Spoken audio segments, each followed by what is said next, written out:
Si vous avez déjà voulu créer des effets visuels comme celui-ci, restez bien là car je vais vous montrer mon top 10 des effets visuels dans Icefield, comment les utiliser et ce que je trouve incroyable chez chacun d'eux. Bonjour à tous et bienvenue dans une nouvelle vidéo, je m'appelle Santiago, je suis vraiment content de vous retrouver ici pour un mode tutoriel. Si vous n'avez pas encore regardé les vidéos précédentes sur ce logiciel dont nous allons parler aujourd'hui, à savoir Icefield, je vous invite vraiment à aller sur la chaîne et à les découvrir. Comme ça, vous pourrez vous mettre à jour sur le fonctionnement de ce logiciel et sur ce que c'est. Dans cette vidéo, nous allons découvrir le top 10 des effets visuels de Icefield. Comme vous pouvez le voir à l'écran en ce moment, il y a tout un tas d'effets visuels différents que vous pouvez utiliser dans le logiciel. Je vais utiliser une image et la transformer en utilisant les différents effets visuels. Je vais faire un top 10 et vous pouvez me dire en commentaire lesquels sont vos préférés. Donc je vais simplement cliquer ici sur voir tous les effets visuels dans le logiciel. Pour le premier, je vais utiliser celui-ci, le zoom arrière sur la Terre. Je clique simplement sur générer. Je peux ensuite sélectionner l'image que je veux utiliser. Je vais utiliser une image que j'ai créée avec le même logiciel. Cette image que vous voyez ici, c'est un chat qui chevauche un dragon. Vous pouvez écrire une petite description, par exemple, ils sont vus depuis l'espace, puis il suffit de cliquer sur générer. Attendez quelques secondes que le logiciel crée la scène. Alors découvrons le premier effet visuel en vidéo.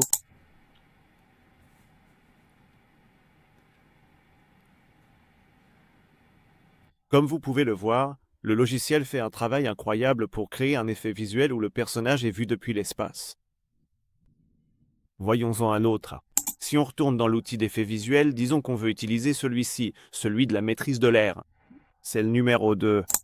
Je vais utiliser la même image pour tous les effets visuels afin qu'on puisse comparer. Dans ce cas, il vous faut une image de fin pour que le filtre fonctionne. Je vais ajouter une image similaire, mais prise sous un autre angle. Ensuite, il suffit de cliquer sur Générer et d'attendre quelques secondes que le logiciel crée la scène. Voici donc la scène numéro 2 avec un effet visuel différent.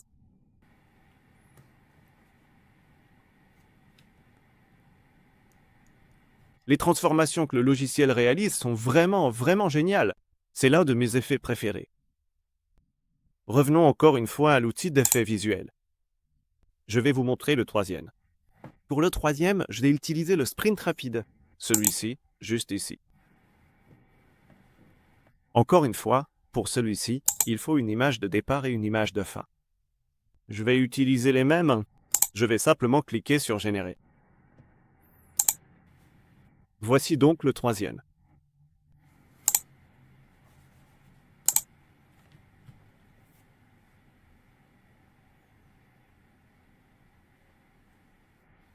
Cette transition est vraiment cool aussi, parce qu'on a presque l'impression que l'image se désintègre pour en former une nouvelle. Revenons aux effets visuels. Je vais vous montrer mon quatrième préféré. C'est celui-ci, l'effet lave en fusion qui vient d'être généré. Regardons l'effet lave en fusion.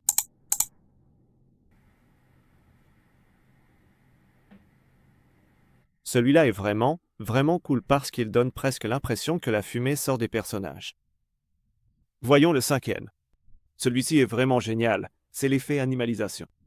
On va le faire à nouveau avec l'image. Découvrons l'effet animalisation.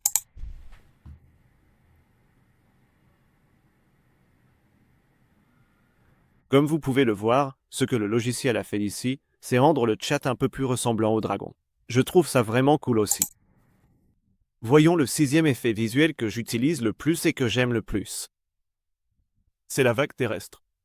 Celui-ci, juste ici. Pour certains filtres, il faut une image de fin, pour d'autres, ce n'est pas nécessaire. Pour celui-ci, il en faut une. Alors, découvrons le sixième effet visuel.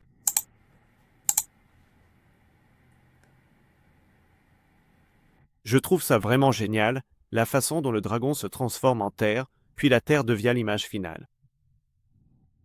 Découvrons maintenant mon septième effet visuel préféré, la transition fondue, celle que vous voyez ici. Pour celui-ci aussi, il faut une image de départ et une image de fin.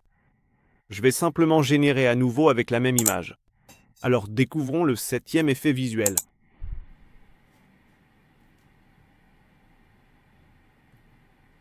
C'est simplement une transition fondue d'une image à l'autre. Il ne reste plus que 3 effets à voir. Voici mes 3 préférés. Mon troisième préféré est celui-ci, qui s'appelle Transition. C'est l'effet visuel numéro 8, Transition.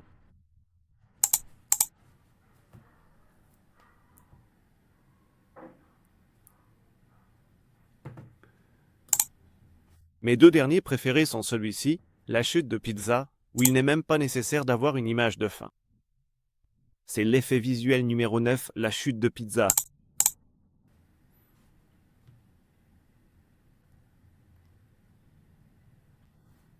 Je trouve ça vraiment génial que la façon dont le dragon vole soit influencée par la manière dont l'effet visuel est appliqué.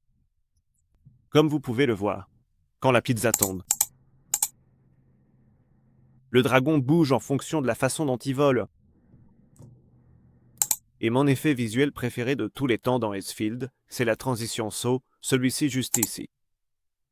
Pour celui-ci, il vous faut une image de fin, choisissons une différente. Imaginons que nous voulons utiliser le dragon métallique dans un paysage hivernal comme image finale. Je vais la générer, puis je vais vous montrer l'effet visuel final que j'utilise dans Xfield. Et enfin, voici l'effet numéro 10, ou numéro 1, selon comment vous voulez le voir. C'est celui que je trouve le plus cool, la transition saut.